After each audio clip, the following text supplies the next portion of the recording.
राजा आणि आई रेणुका कला संच यांच्या संयुक्त विद्यमाने आपण आज या ठिकाणामध्ये HIV एड्स जनजागृती हा एक अर्ध्या तासाचा प्रोग्राम आपण या ठिकाणामध्ये सादर करत आहोत, जेणेकरून आपल्या तळागाळातील घटकापर्यंत आपल्या प्रत्येक व्यक्तीपर्यंत एड्स हा जो भयंकर आजार म्हणून आपण याला संबोधलेला आहे, याच्याविषयी आपण काही बोलत नाही, परंतु या आजाराविषयी घाबरून जाण्याचं कारण नाही, याच्याविषयी जनजागृती आणि माहिती असणे आपल्याला गरजेचं आहे. आणि त्या अनुषंगाने आज आम्ही आपल्या दुसरबीड या नगरीमध्ये एक कलापथक सादर करणार आहोत. तरी आपण सर्वांनी या कार्यक्रमाकडे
जागतिक रोग आहे, जागतिक बरोबर. आणि हा एड्स म्हणजे काही बरा होत नसतो. शाबास. एकदा जर झाला माणसाला तर बरा होत नसतो.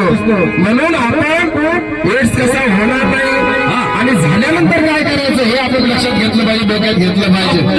आणि महत्वाचं म्हणजे तुला जर सांगितलं की तुझं म्हणतो गोंधळ मांडला, तर हा गोंधळ म्हणजे एड्स बद्दल लोकांच्या मनामध्ये जो संभ्रमणाचा गोंधळ तयार झालेला आहे, हा गोंधळ दूर करण्यासाठी हा गोंधळ या ठिकाणी. आता तुला माहिती सुरुवातीला सांगतो, लोकांना माहित नाही एड्स कशामुळे होतो हे सांगणार मी तुला या ठिकाणी.